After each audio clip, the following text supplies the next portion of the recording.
Well, let's see. My name is Mike Dentino, or Michael P, as my mother used to call me, Michael Patrick.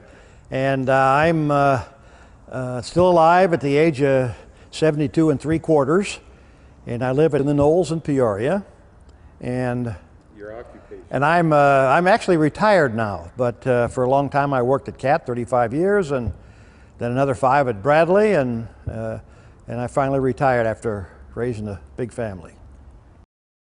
Well, I was born in Peoria, corner of 1st and Spencer Street, where we had a family business, 1930. Kind of a nice year for getting born, because you never had to worry about having too much. And I spent most of all of my childhood in that neighborhood. Went to St. Joseph's Grade School and Spalding Institute and to the Notre Dame University. I graduated actually as a chemical engineer and went to work at Caterpillar and doing research work. But I got a little bored with that, and so moved into sales and marketing and spent about 35 years trying to peddle those big tractors. And then after that I went to work for a CAT dealer for about 4 years, and then after that I went to work for the Leadership Development Center, wound up at Bradley University doing management seminars. So I've had, I guess, 3 different careers, and all through that time, why I was able to participate when time was available in cornstalk, which was a great way to relieve stress and meet new people and have fun. I came from a big family, actually. I have 6 brothers and sisters, and so I'm used to having lots of people around. And then I got married back in 1954, and we raised, Margaret and I raised 10 children.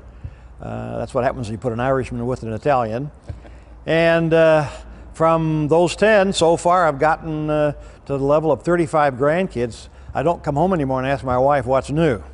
But she, God love her, has done a great job of raising kids, because some of my jobs at CAT, I did a lot of traveling. I was away from home maybe 15 nights a month, and so she gets the credit for however they turn out. But I got a bunch of grandkids. Great. Well, actually it was Dick Chandler. I was in a show at Peoria Players, Summer and Smoke. It was a Tennessee Williams show, and Dick was stage manager. And in fact, my first roles were heavy roles, were Tennessee Williams stuff. And in the process, Dick and Gretchen Iben and a few others like the Oakleys got together and were talking about a summer theater. And Dick mentioned in an organizational meeting, and one was held at the school on Garfield. Is it Irving School on Garfield? And I remember we had a big meeting, and there were about maybe 50 people there to kind of get a cadre together. And then there were a couple other meetings at Silco downtown, and I was at a lot of those meetings. I didn't make all of them because I was pretty busy being a bachelor and having a good time. But I met a lot of people, and I remember Gretchen talking about building a theater where they would, for summer entertainment, and we'd even have some musicals. Well, I always thought a musicale was when you went to somebody's house and listened to someone play the piano in the living room. I didn't realize she was talking about musicals. But it sounded interesting, and I was kind of swept into it. And Dick is the guy who got me invited, and I liked the scene because there's some great, interesting people to meet. And I wound up out here in the second season putting in the tiers. We had railroad ties, and then behind the railroad ties we filled in white rocks and put in those canvas folding seats, and that was the first year in the tent. I didn't work on the shows when we were out at Detweiler because I had a lot of things going that summer, but I kind of recognized this would be a really special benefit, a treat for Peoria to have summer theater. My first on-stage production was Italian Straw Hat in '57. So that was about, I guess, the 4th season. I'd never really been that active. As I say, I was in a show at Players called Summer and Smoke, and then The Mad Woman of Shiloh. And in fact, The Mad Woman of Shiloh was my very first show in 1952, and I met Gretchen there, actually. And I got interested, but I didn't feel I had, I'm an introvert. And for an introvert to get in the round with a lot of people staring at you is kind of a spooky thing. And so I really wasn't interested because it was too spooky. But then as I watched people, in fact, as my sister was a dancer in the first musical they did out here, Down in the Valley. And she had a great time, and I thought, gee, maybe I'm missing something. And so about another year went by, and Dick Chandler directed Italian Straw Hat and convinced me to try out, and it's probably one of the most fun experiences of my life. And that's what kind of got me turned out. It was a lot more fun than doing tragedies like Summer and Smoke and Mad Woman of Chaillot. To say, or to think of an introverted Mike Dentino sounds almost like a contradiction of terms. Well, as an introvert, you can go down and be somebody else. It makes it pretty easy when you're somebody else. It's just when you're yourself, you get a little bit spooked. Well, she is a real lady. She gave Cornstalk legitimacy. The first show I was in, I told you, was as an actor was Mad Woman of Chaillot, and Gretchen was the Mad Woman. And I was tremendously impressed. I thought, what am I doing out here with these people who could be in movies? They're so good. And she turned out to be a wonderful teacher. And while she really concentrated her activities in drama and directing drama, she had a great eye for shows, and she was one of my biggest fans. She would always tell me how much she enjoyed the things I was in, and particularly what she thought I had done well, and I felt good about the fact that she appreciated comedy as much as she appreciated drama, but she was really a great lady. There were lots of folks like that in the early years.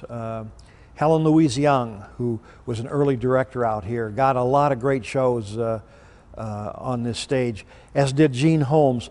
Gene is a rare person. Gene is a fellow who had a great theatrical sense, was a good musician, he was a good businessman, and had great people skills. And so you seldom find all four of those attributes in one person. He made a great theater manager, and Dick Chandler actually was the first theater manager, and obviously a great friend of mine, and we've had a lot of good times together. But Dick's greatest asset was his artistic side. He couldn't run a business very well, and I think most of us knew that, so we tolerated Dick's business skills, but he did a great job of putting the theater together with Gretchen and others. And when he left, Gene came in and took over, and Gene was a great guy to build the theater because he really ensured its financial contribution, the successful contribution, and I think is one of the reasons the theater has lasted 50 years. Particularly today with all the artistic opportunities there are in the Peoria area, few like Peoria in that respect. You have to be good to stay alive. Well, I told you I was an introvert. I met Ronnie when I was a sophomore in high school, in that I was moved into a new class and they gave me a seat right in front of Ronnie. And I was an introvert, and Ronnie is a flaming extrovert. And people were laughing at him all day long, and I said to myself, boy, I wish I could be like that. People love the guy because he's fun to be around. And I'm sitting there sucking my thumb. And so Ronnie, after a year in front of him in sophomore class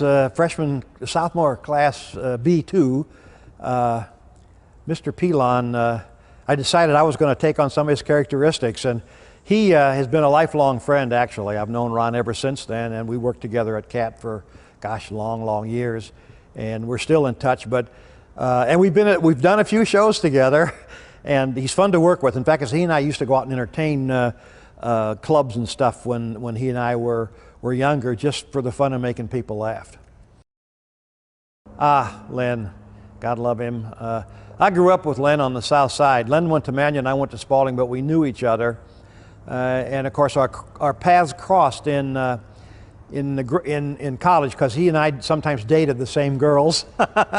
And I've known Len, I knew Len socially, but then I really met him for the first time during the run of a show called Bells Are Ringing. My brother tried out for the dentist in that show, Dr. Kitchell, and Leonard tried out for that show, and my brother beat him out for the part. And Len was just beside himself because he thought, I'm a dentist, I should. But that was Len. I think that's the first time he ever tried out. Then he came back immediately after, and when he saw the show and how good it was, tried out again. And then I can't tell you what show that was, but he's become a regular out here since the late 50s, And Leonard is one of the great contributors to the theater. In fact, the lab theater really is his creation. The key is quality. The one thing that made Cornstalk what it is today was the quality of the early productions. The people came out here and saw something that was as good as a traveling show. Now, they weren't all that way, but most of the shows in a season's time, we started off doing 4 shows and went to 5, with one being called experimental, and then finally 5 full productions. But the shows out here through the years have been very high quality. Some are better than others, but we survived because we didn't put on many bad performances. And the value, of course, to the community is it's a great place to learn, because in the mission statement of Cornstalk, it says the mission is to teach and provide the community with quality production. So the key to me is quality. And if the quality stays where it has been, the theater will have life many years into the future because of its uniqueness. It would be nice if we could figure out a way how to air condition this place. But even as hot as it gets, most people are really taken with the ambiance and the fact that there's no other in-the-round competition in the area. That's a really unique preemptive feature of the theater. And I can tell you as an actor, there's nothing like it. I've done some shows here like The Foreigner, and it's so much easier to deal with an audience in the round than it is with proscenium. Particularly, it enables you to connect with an audience, and you really learn your skill when the audience is that close. But I think quality is the answer, and as long as Cornstalk keeps producing the quality of the past, where people walk out of here saying, man, you know, that was quite a show. I directed a show called Chicago, gosh, 15 years ago. In fact, it was the last musical I directed. And I looked at tape of that last week, and I was really struck. And I guess I'm patting myself on the back, but it was a great production. And I don't, you know, having seen that show other places, I would put the show we did up against any others. And the round gives you an advantage nobody else has. One of the problems out here is a lot of directors don't use the round to good advantage because they're not sure what to do. But most of them learn over time. And if they can learn and keep the quality up, it'll be here 50 years from now.